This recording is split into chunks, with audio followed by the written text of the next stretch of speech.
আসসালামু আলাইকুম বন্ধুগণ, কেমন আছেন আপনারা? তো অনেক রকম লোটা শুটকি বোনা রেসিপি করেছেন। আজকে আমার মতো গোটা রসুন দিয়ে লোটা শুটকি বোনা রেসিপি করে দেখেন কেমন লাগে।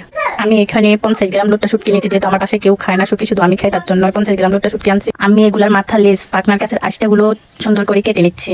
আমি শুটকিগুলোকে ছোট ছোট করে টুকরো করে নিচ্ছি। আপনারা চাইলে আপনাদের পছন্দ মতো বড় ছোট করে টুকরো করে নিতে পারেন। এখন আমি শুটকিগুলো একটা বাটিতে নিয়ে নিলাম।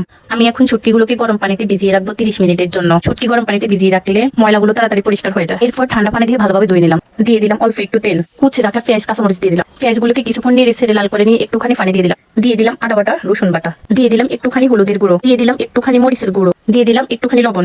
এগুলোকে এখন একটু নেড়ে ছেড়ে দেবো। এখন দিয়ে দেবো শুটকিগুলোকে কিছুক্ষণ নেড়ে ছেড়ে তেলের উপরে ভেজে দিয়ে দিলাম 3টা গোটা রসুন। এখন একটুখানি পানি দিয়ে দেবো। এখন এগুলোকে একটু নেড়ে ছেড়ে দেবো। ঢাকনা দিয়ে রেখে দেবো 5 মিনিটের জন্য। এখন ঢাকনাটা উঠিয়ে নিচ্ছি। দেখেন বোনা বোনা হয়ে গেছে শুটকিগুলো। আমি একবারই শুকনো শুকনো করে নেবো, তার জন্য আর কিছুক্ষণ এগুলোকে নেড়ে ছেড়ে শুকনো করে নিলাম। এরপর আমার শুটকি হয়ে গেছে। দেখেন মাশাআল্লাহ কত সুন্দর হয়েছে, দেখতে কত লোভনীয় হয়েছে। গরম গরম ভাতের সাথে এই শুটকি বোনা খেতে খুবই মজা।